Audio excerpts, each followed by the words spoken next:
It's a third part of environmental audit of hazardous waste. Now we are going to discuss about some other factors or some other parameters who is taken in action when we are performing environmental audit for the hazardous waste, right? So the next thing is that occupational health and safety.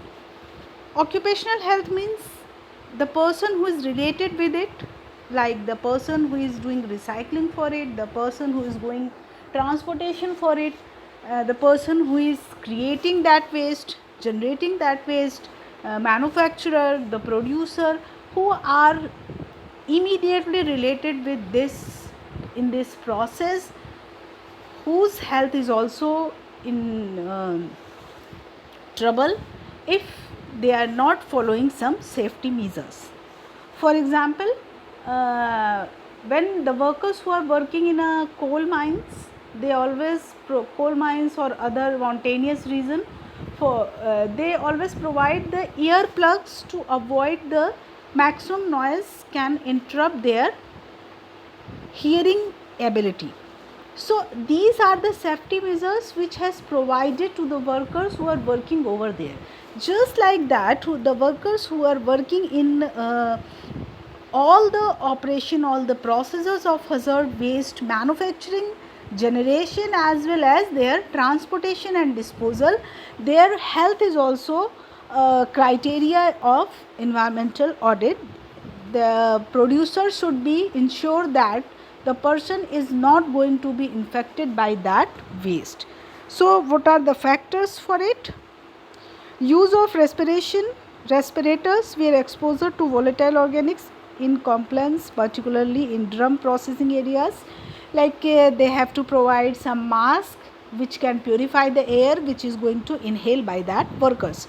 Use of goggles or splash guard plus protective aprons in areas where splashes of materials might be possible in drum sampling and transfer areas, bulk transfer areas. When the waste is transferred from one container to the transporter or other for the disposal, at that time the splashes can come out, which can, if the waste is radiation radioactive waste, then it could be harm our whole body. So in this case we have to use some goggles, splash guards, some as like dresses which can protect our body from that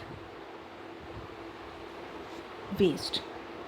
Emergency showers and eye wash stations should be located near areas of potential chemical exposure, where the chemical exposure is directly affect that person, where emergency shower and eye wash station should be provided near to that area, by which the workers can use to with it to avoid the impact of that chemical. A clothes changing hour should be provided. If the person is coming in that area, the clothes should be changed, and when they are going to outside of that campus, the worker should change their clothes. Now we are discussing emergency planning, that is also called as contingency plan. Contingency plan means the plan which could be needed or not needed. Like if any accident has occurred, that is not decided that accident is going to occur or not going to occur, but we have to be plan, that is called emergency plan, that is also called disaster plan. When any type of disaster is come, then we should be ready for the contingency plan which could be needed or which could not be needed. Written disaster या contingency response plan which tell how the facility will respond to an explosion, fire or spill.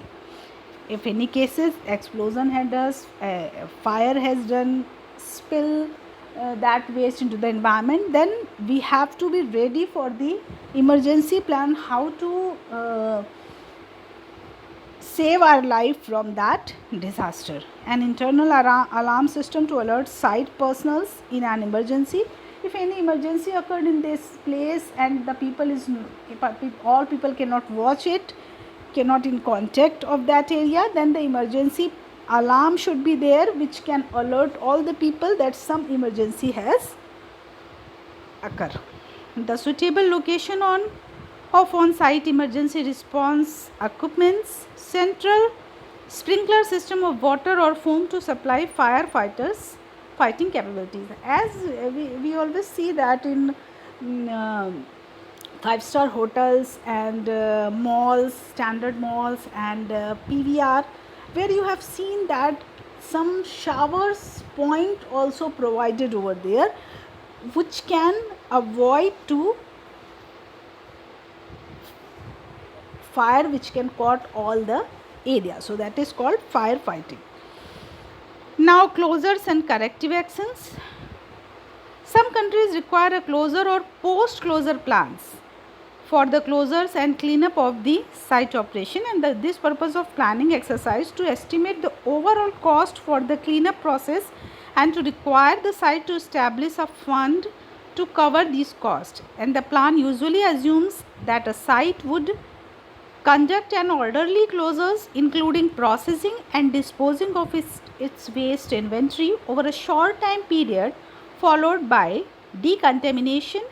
It is also assumed that tanks would be cleaned, landfill would be capped, and monitoring and treatment program would be established for all remaining waste. What is the meaning of this heading? Actually, they are saying that post project monitoring. When the project has done, when you have submitted all the forms, form 1, 2, 3, 1 to 15 form, which has provided in your last notes in Annexure 1, they are trying to do that all the promises has done or not, like landfill is covered or not, all the precautions which has promised in your form, that has done properly or not. So that is called post project monitoring. After that, the authentication provider can give you permission for the production of that product. Now, what is public relation? How are complaints of odor, noise, heavy traffic, etc. handled? Because therefore a policy must be established to guide management in its relation with the public other than its customer. Public and customer, two parties there who can directly relate with that hazardous waste. So they could also aware about that's impact, positive impacts and negative impacts. Public and interest group obtain adequate information. What about happens to accept waste? What effect they will have on the environment? As I told you, our emergency reported which follow up describe the steps taken to correct the actions and prevent a recurrence. What advised public action has occurred during planning, startup of operation of the facility. If public is aware about that at this time to that time there is formation of some chemical where there is possibility to emission of some noxious or toxic gases from over there, so they can avoid to go that places. So that is the only example. It means that ki by the actual condition of that place, they can get idea about that ki how to protect public by own help to the environment. Now the next thing is that regulatory compliance. A minimum requirement for all TSDR is that their operation should be compliance with the relevant national and religion regulations. The auditor should therefore contact the regulatory authorities responsible for licensing the operation. It means that TSDR के through ये assure कराया जाता है कि जो auditor वहाँ पे गया है वो जो भी इंफॉर्मेशन ले रहा है उसको नेशनल और रीजनल लेवल पे जहाँ की वो इंफॉर्मेशन है उसको रेगुलेशन के फॉर्म में वहाँ पे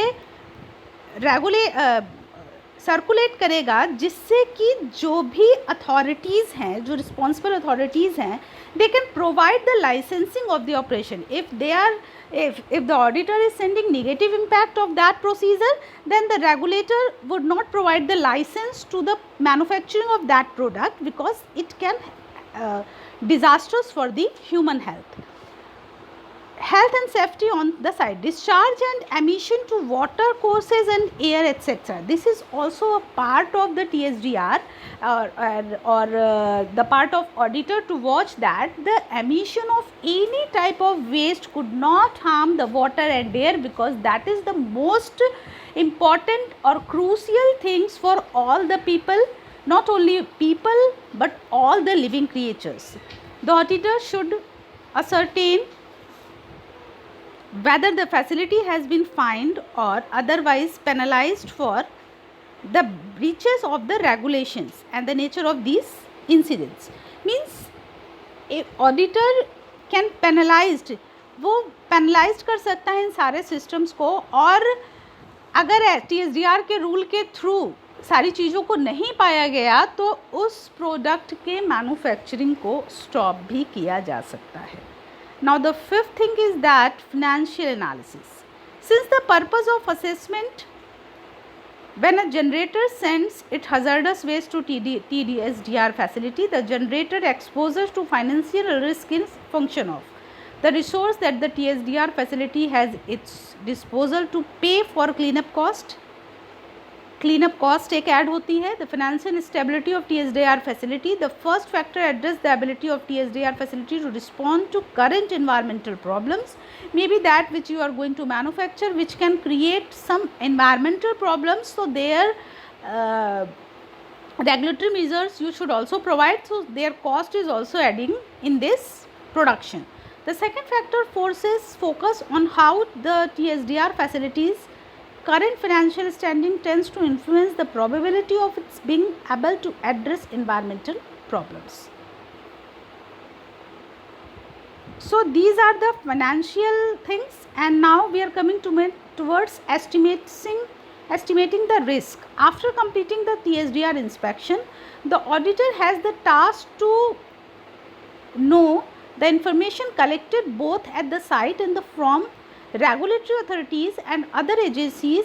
It is essential that audit be conducted in a systematic manner with all relevant information recorded in a standard format, and the use of checklist as a prompt to the auditors with space to record answers and observation is an invaluable add, not only to ensure that all inspection follows a consistent pattern but also to enable the auditors to recall and reconstruct the site visit at a future date. What is the meaning of this? By the recording of data, हम data के through वहाँ के risk को estimate करने के साथ साथ सिर्फ वो ऑडिटर के काम को जस्टिफाई नहीं करेगा, but it also provided data. जब आप कभी दोबारा उस साइट पे रिस्क एनालिसिस के लिए जाओगे तो then that data could help you for the further risk analysis. Now, post-audit decisions. Discuss concern with TSDR management and seek revisions in their management practices. Accelerate waste reduction efforts at the plant or attempt to change the process, minimize waste generation volume and toxicity. Treat waste at the generating facility to reduce toxicity prior to off-site shipment, and dispose the waste at an alternative TSDR. So, dear students, that is the environmental audit rule or environmental audit according to environmental impact assessment. So in this chapter we can conclude that this procedure is to ensure that the product which is going to manufacture and when it is going to convert into the hazardous waste, from generation to disposal, the public, it could not harm the public, it could not harm all the living creatures. That has done by the environmental auditors, who is going to check all the positive and negative things, as well as they are providing regulatory measures how to protect negative things which can harm our environment. So this note we are going to finish this lecture. Till then, goodbye.